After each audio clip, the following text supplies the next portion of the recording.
এগুলি তো একটা নির্দিষ্ট মালিকানা সম্পত্তির মধ্যেই আছে। হ্যাঁ অবশ্যই, কাঙ্কারিয়া আছে, দিলীপ কাঙ্কারিয়া। দিলীপ কাঙ্কারিয়া। হ্যাঁ, গুজরাটি, কলকাতার বাড়ি। কিন্তু আগে যেমন সিনেমায় ইনভেস্টমেন্ট করতো না, ও আগে যে বইগুলো হতো না, ওর মধ্যে ইনভেস্টমেন্ট থাকতো, পয়সা পাতো। মানে এটা তারা আনুমানিক কত সাল হলো বন্ধ হয়ে গেছে এটা এই সিনেমা? মোটামুটি ধরে রাখো তোমার ওই 30 বছর 35 বছর মতো। 30-35, বাবা বহুত বছর। তখন তো সেই সময় উত্তম কুমারের যুগ। আমার ধরে রাখুন 40 বছর বয়স। হ্যাঁ, তো মানে তুমি যখন সেই সময় ছোটোবেলা দেখেছিলে যে এবার লোক যাতায়াত করছিল, ঢুকছিল, এসেছিল? ধরে নাও হুম। 15-16 বছর বয়স হবে তখন। না না, এবার সেই সময় টিকিটের মূল্য কত ছিল? মানে আমি যখন দেখেছি 3 টাকা 12 না টিকিট দাম আমার। মানে একটা শোয়ে? হ্যাঁ, আড়াই টাকা থেকে 3 টাকা 12 না, ওই একটা মানে ফার্স্ট ক্লাসের দাম ছিল। আচ্ছা, first class? Third class. Third class. তার মধ্যে ছিল ফার্স্ট ক্লাস, ছিল তার মধ্যে লেডিস ছিল। আর তখনকার ফার্স্ট ক্লাসে সব আর লোয়ার ক্লাসের মধ্যে পার্থক্যটাই?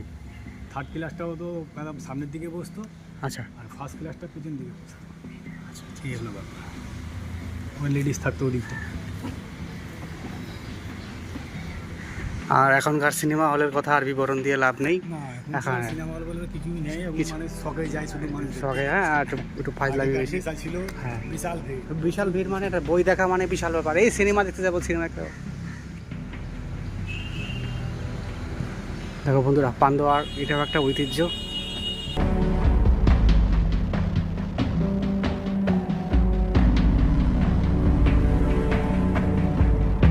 গুগল থেকে ইনফরমেশন পেলাম, দামোদর নদীরই একটি শাখা, এবং এটা কর্পোরেশন সেচ খাল, তার উপরে ডিবিসি লক গেট নির্মাণিত করা, এবং সেরকম একটি ইনফরমেশন গুগল দিচ্ছে। তবে স্রোত দেখে বেশ দারুণ লাগলো। তবে হুগলিতে এরকম আরেকটি আছে, কুন্তিঘাট। দেখ, আপনাদের বললামই আগের একটা ভিডিওতে ঘুরে এসেছি। জলের স্রোত দেখো।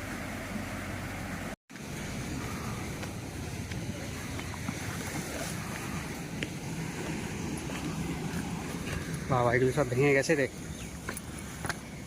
ঘুরে।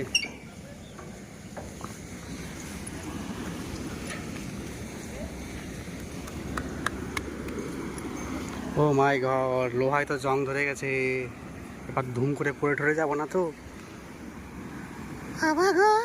রক্ষা করো।